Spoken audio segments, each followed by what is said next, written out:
சங்கீதம் 91. உன்னதமானவரின் மறைவில் இருக்கிறவன் சர்வ வல்லவருடைய நிழலில் தங்குவான். நான் கர்த்தரை நோக்கி, நீர் என் அடைக்கலம், என் கோட்டை, என் தேவன், நான் நம்பியிருக்கிறவர் என்று சொல்லுவேன். அவர் உன்னை வேடனுடைய கண்ணிக்கும் பாழாக்கும் கொள்ளை நோய்க்கும் தப்புவிப்பார். அவர் தமது சிறகுகளாலே உன்னை மூடுவார். அவர் செட்டைகளின் கீழே அடைக்கலம் புகுவாய்.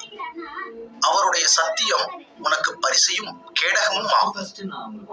இரவில் உண்டாகும் பயங்கரத்துக்கும் பகலில் பறக்கும் அம்புக்கும் இருளில் நடமாடும் கொள்ளை நோய்க்கும் மத்தியானத்தில் பாழாக்கும் சங்காரத்திற்கும் பயப்படாதிருப்பாய்.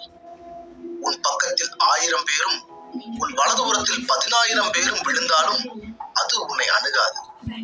உன் கண்களால் மாத்திரம் நீ அதை பார்த்து துன்மார்க்கருக்கு வரும் பலனை காண்பாய். எனக்கு அடைக்கலமாயிருக்கிற உன்னதமான கர்த்தரை உனக்கு தாபரமாக கொண்டாய். ஆகையால் பொல்லாப்பு உனக்கு நேரிடாது, வாதை உன் கூடாரத்தை